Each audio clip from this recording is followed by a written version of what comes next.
We are very honored indeed to be speaking today with Professor Andrew Spurgeon. Professor Spurgeon earned his PhD in New Testament Studies from Dallas Theological Seminary and teaches as a visiting professor in India, the Philippines, Nepal, and Singapore, where we've reached him this morning. He is the author of commentaries on 1 Corinthians and Romans, as well as the text that we'll be discussing today, Twin Cultures Separated by Centuries, an Indian reading of 1 Corinthians. Professor Spurgeon, thank you for your time today. Thank you. Thank you for having me. Professor Spurgeon, first of all, what gave you the idea for this unique project? Jonathan, a lot of things that went into me writing this book. First of all, I am an Indian, so I grew up in India with Indian culture and had a longing after I came to know the Lord to reach out to the Indian people. And I often found that theological conversation, including church preachings, were not meeting the people's needs. And so I wanted to write a book where I debated whether it should be a book purely on Indian culture or purely theology that is simplified. But then when I started studying 1 Corinthians for another commentary series called India Commentary on New Testament, I realized there was a parallel between India and Corinth, and I thought this is a great avenue to write on a cultural commentary. And I had friends, and my wife, who is American, often pointed out that Indian culture is in a way an ancient culture. It's like going to 2,000 years ago and seeing a living culture. A friend of mine, Joseph Fantine, said it's probably the only culture where Roman religion is still alive. And with that background in my mind, I started writing the book. Amazing. And Professor Spurgeon, what are some of the ways that you identify these parallels between ancient Corinth and modern-day India? Where do these surface culturally? Yeah, one of the first things that stood out, of course, when you read Food Offered to Idols, chapters 8, 9, and 10 of 1 Corinthians, that's a very common practice in India. It's called prasada, and or prasad if it's singular. And parents take the children, for example, to the temple and with fruit and other gifts for the gods. And the priest takes them and offers them to the gods, and the gods bless them. And then the children eat them, and that's a very common practice. We were walking with my son a couple of years ago by a palace, Indian palace, and as you come around the corner, a priest was sitting there offering ghee, clarified butter, for people to gather in their hands and drink right in front of the priest. Those are very common things, and so that was the first clue that I had. And I'm not the only one. Many people have talked about how Indian culture and Corinth on food offered to idols are parallel. But there's also the concept of polytheism, same as the Romans that had many gods. Indians have plenty of gods, and worship of many gods is considered more acceptable than worshiping a one god, a monotheism. The third element would be the strata of people, especially the division between the wealthy and the landlord, or the poor, wealthy and the poor, the landlords and the benefactors and the people who depend on them. And then when you come into Christianity in India, for example, the divisions that are between churches, and that's very prevalent in India. That's an issue I wanted to address, and Paul in 1 Corinthians dedicates the first 4 chapters to the divisions, and I thought that would be a good biblical way of addressing the divisions that we have in the Indian churches. Or the divisions over speaking in tongues. That's a very common issue in India. One group, for example, claims without speaking in tongues you don't have Christian salvation. And the other group, of course, doesn't like that concept. And so to me, these both secular events and also Christian practices gave me the idea that that there are very similarities between Corinth and India. Professor Spurgeon, I'm fascinated by your experience, and I'm curious, in these places, culturally, where there appears to be a very close parallel between the culture that St. Paul is addressing in 1 Corinthians and modern-day Indian culture, does the advice that Paul gives in 1 Corinthians translate in a one-to-one correspondence sort of way to the recommendations that you would give the church in India? So, for example, in Corinthians 8, where Paul is talking about idols, and food offered to idols, does his advice there translate immediately to the Indian context? That's one of those places. By the way, that's an excellent question. There are a couple of areas where they don't transfer one-to-one. Resurrection, for example, and I'll explain that in a moment. But going back to 1 Corinthians 8, 1 Corinthians 8, Paul first of all talks about people going into the temple, Christians going into the secular temple to eat the food, and he basically says, no, you can't do that. But later on, he talks about what if a non-Christian invites you to your house and offers food, then you say, God created every food that is in front, and you don't ask a question, you just eat. Both of that really fits in with Indian culture, because the Hindus themselves around us don't expect us to go to the temple and eat with them. But on the other hand, they do get offended if they invite us to their home and we would say, oh no, I can't come there because you worship Ganesh and maybe you offered the food to Ganesh. So I think in the first part, I would never go to a Hindu temple to eat food, even if it is free, as some of my friends do. But at the same time, if a Hindu asks me and offers the food, I'd never ask where did the food come from. And so I think with the food offered to idol, it transfers one-to-one. But with the resurrection, Paul talks about not only there is the bodily resurrection, and then he talks about the new body that would be different from the old, but at the same time, it is still a human body. Indian philosophy is so much of a reincarnation rather than a resurrection. So there's a lot of groundwork that needs to be done before we can teach them the concept of resurrection. Professor Spurgeon, in the opening of chapter 3 of your text, Twin Cultures Separated by Centuries, an Indian reading of 1 Corinthians, you recount the story of the formation of the Church of South India. How and in what ways do you see the history of the Church of South India as parallel to the Church of ancient Corinth? Yeah, I think both the churches had a very humble beginning. And, when we look at Acts 18 and Paul going there all alone with Titus and Timothy, and then he meets up with Aquila and Priscilla, who themselves have gone through trials, being kicked out of Rome by Claudius' eviction. And so this is a group of people, even though Paul is an apostle, at this stage he is alone. He had gone there as just as a tanner and working for them and starting the ministry.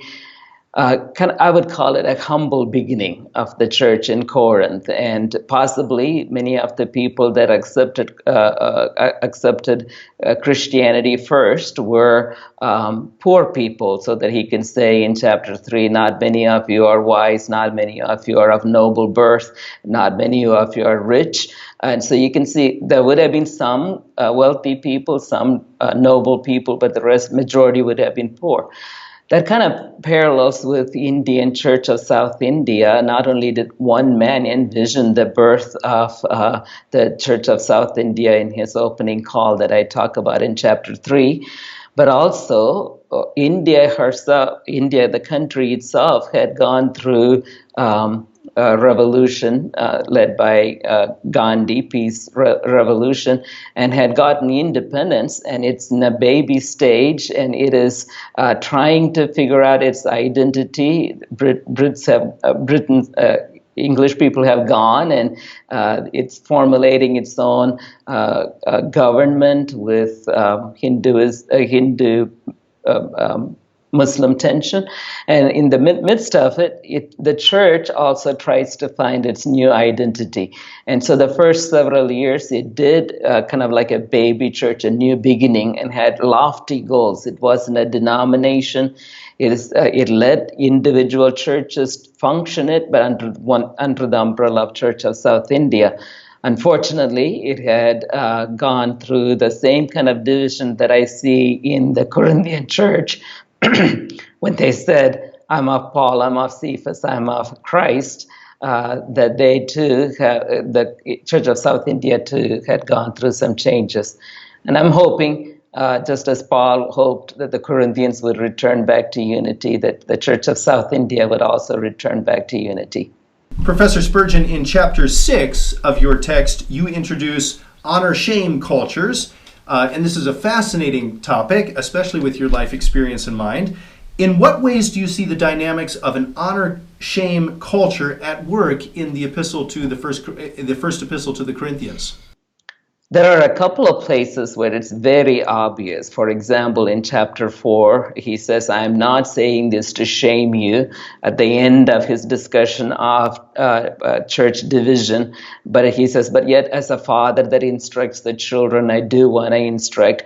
So even though he could have scolded them for their division, but he doesn't also want to shame them. It is possible that some of the people who caused the division were the leading leaders in the church and probably wealthy benefactors. And you don't want to shame them in front of the congregation. At the same time, you want to instruct them.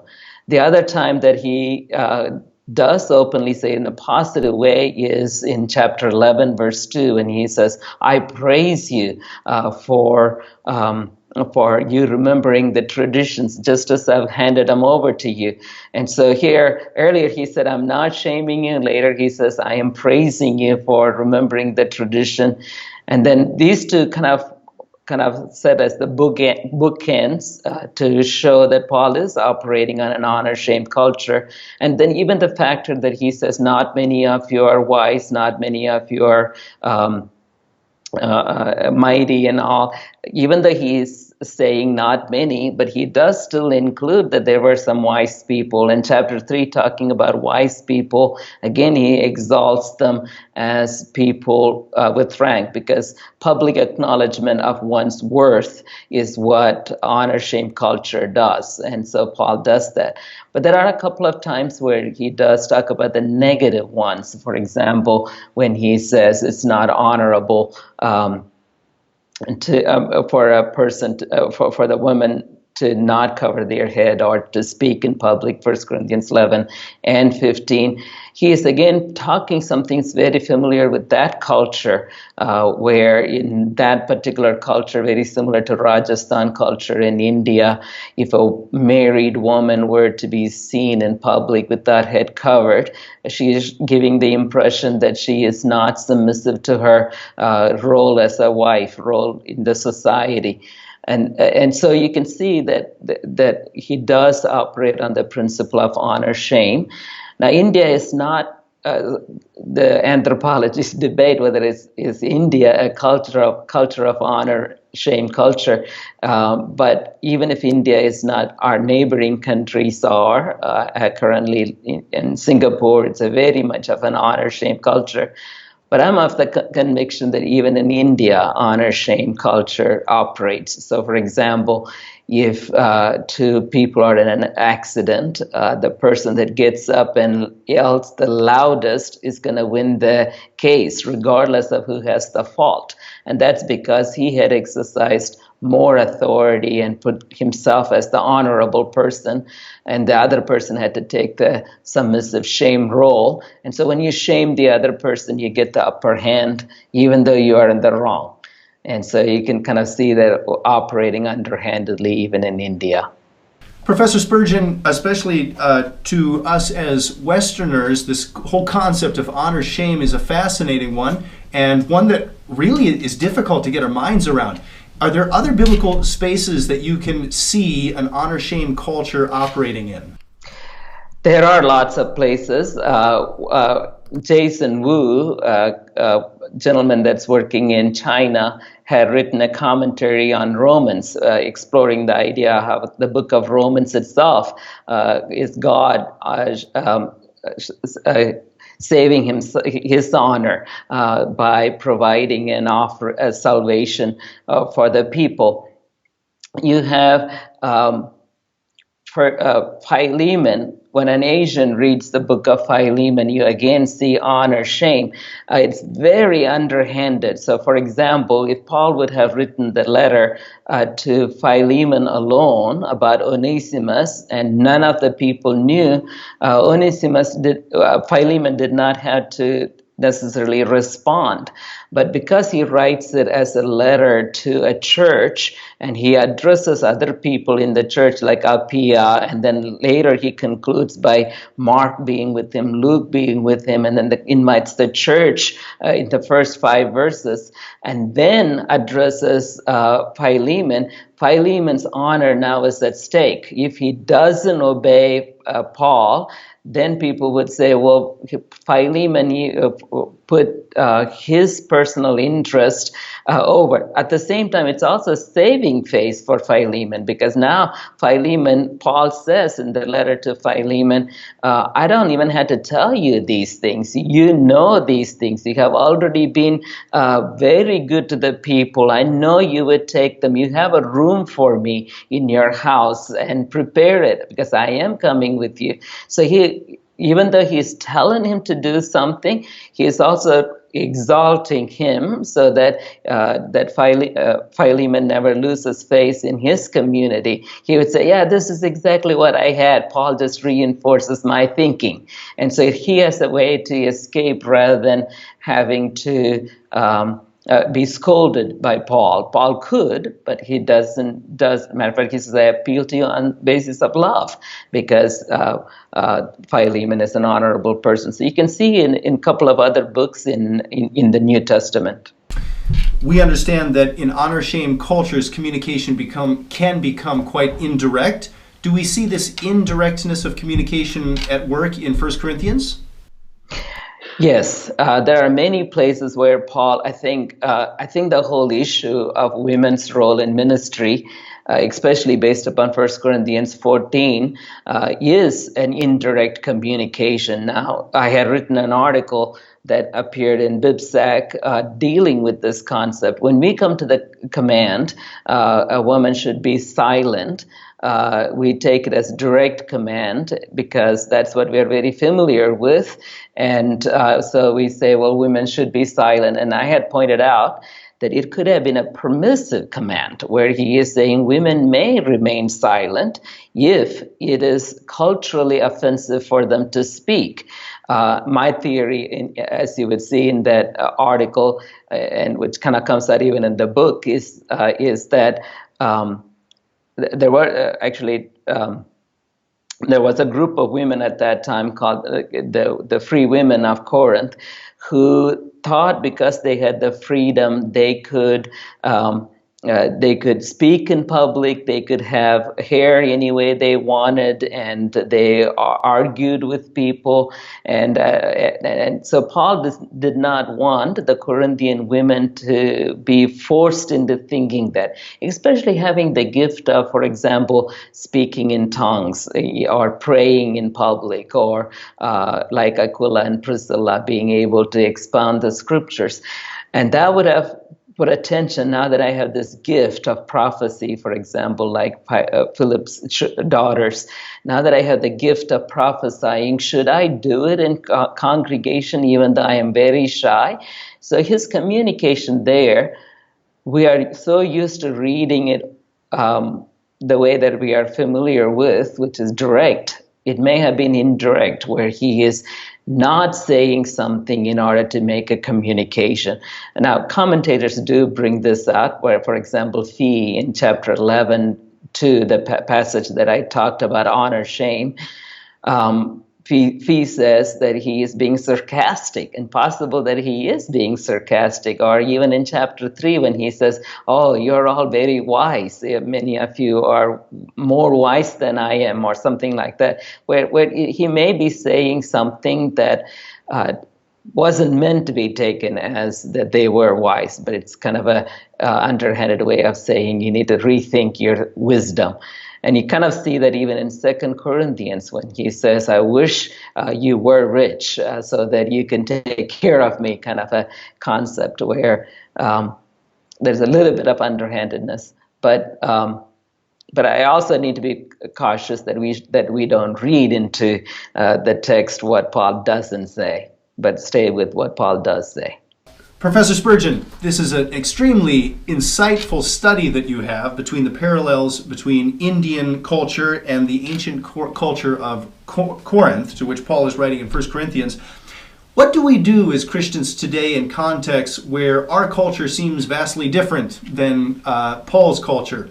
Of course, in our own day, the sexual instructions that Paul gives for Christian sexual ethics, whether that's gender relations in chapter 11, whether that's the homosexual question in chapter 6, these have become very controversial in our culture broadly.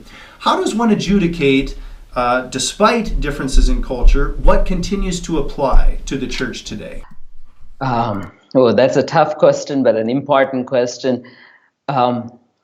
There are a couple of things I can do, one as a cultural element and then one as a theological element. Let me talk about both of them simultaneously, but in sequence.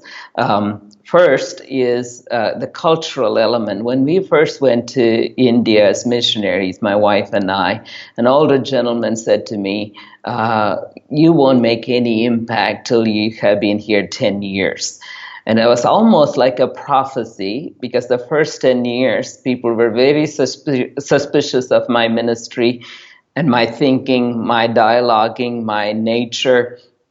And then at the 10th year, I started to receive acceptance. And of course, once you receive acceptance, it keeps moving on up, And so it's the same way in culturally speaking, sometimes we had to take time, which is very difficult to do, especially graduating right out of seminary. You want to change the world, but it does take time. So that's the cultural element. Theologically, we have to be salt and light wherever we are. And Paul, you can see, as much as he will be flexible wherever he is, he would still put his foot down when it comes to truth.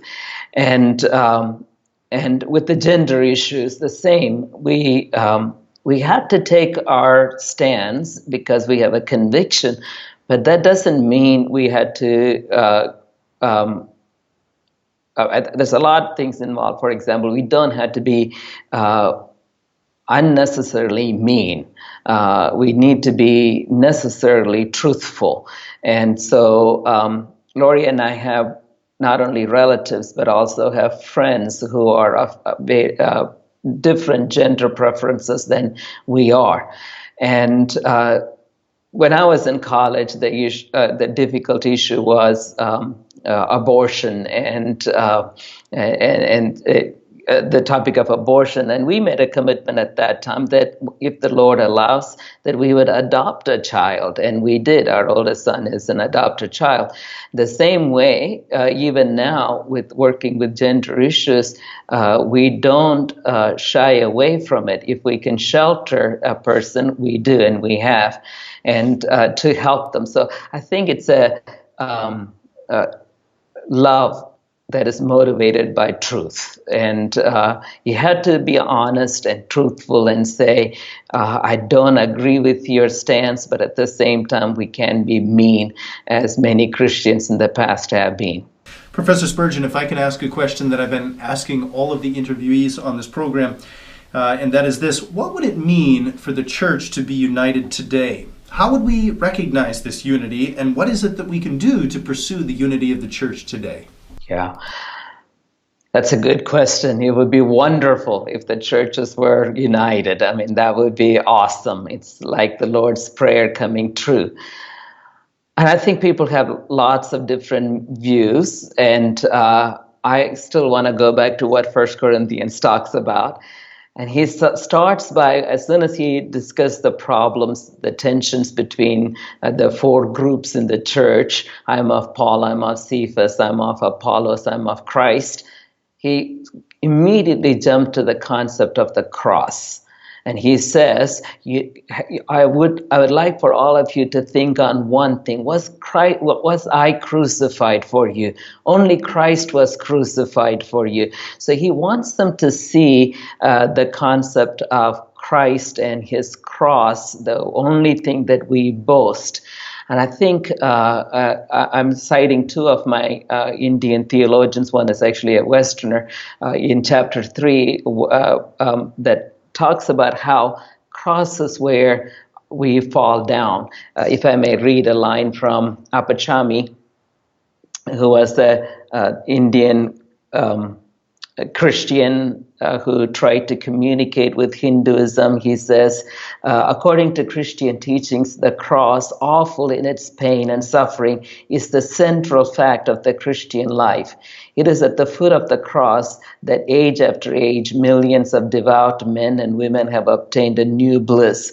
The true pertinent Christian has approached the cross overwhelmed with the burden of his sinfulness or her sinfulness, but the cross has made a new person of him. The burden of sin has been taken away. The soul is filled with peace and forgiveness, and the man has come out indifferent being meet life struggles. This is the most vital fact of the Christian experience. And so Apachami worked in a really difficult time in Chennai, India, modern-day Chennai, then Madras, India. And his solution to the tensions of Christians at that time was to bring people to the cross and see the sufferings of Christ. When I see the sufferings of Christ and see how he had endured pain for my sake, my pride, my rights, my honor, my doctrines, my church, my charisma, none of those matter. They're all of insignificance. And that's what Apachami was presenting. If I may, let me quote also E. Stanley Jones, an amazing missionary to India and a contemporary of Gandhi.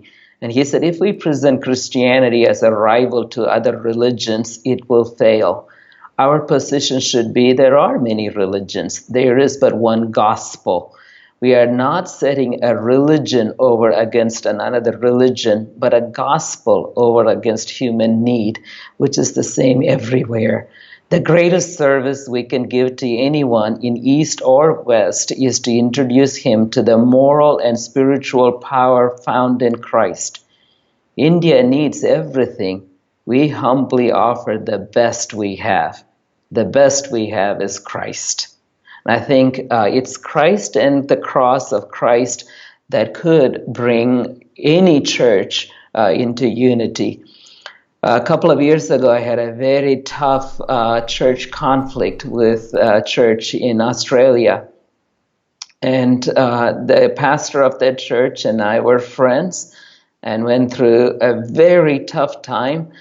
And we made one promise as we finished our time, regardless of how we part ways, and we did part ways theologically, our friendships would not end. And even to this day, we write each other email and we plan to get together with each other because it doesn't matter theologically. We are in kind of opposite ends at this moment. But in faith, we are still, both of us believe in Christ, and we are committed to the unity regardless of the differences. It's been our honor today to be speaking with Professor Andrew Spurgeon, author of the text that we've been discussing, Twin Cultures Separated by Centuries, an Indian reading of 1 Corinthians, available from Langham Global Library, published in 2016. Professor Spurgeon, thank you so much for being with us today. Thank you so much, Jonathan. Appreciate it.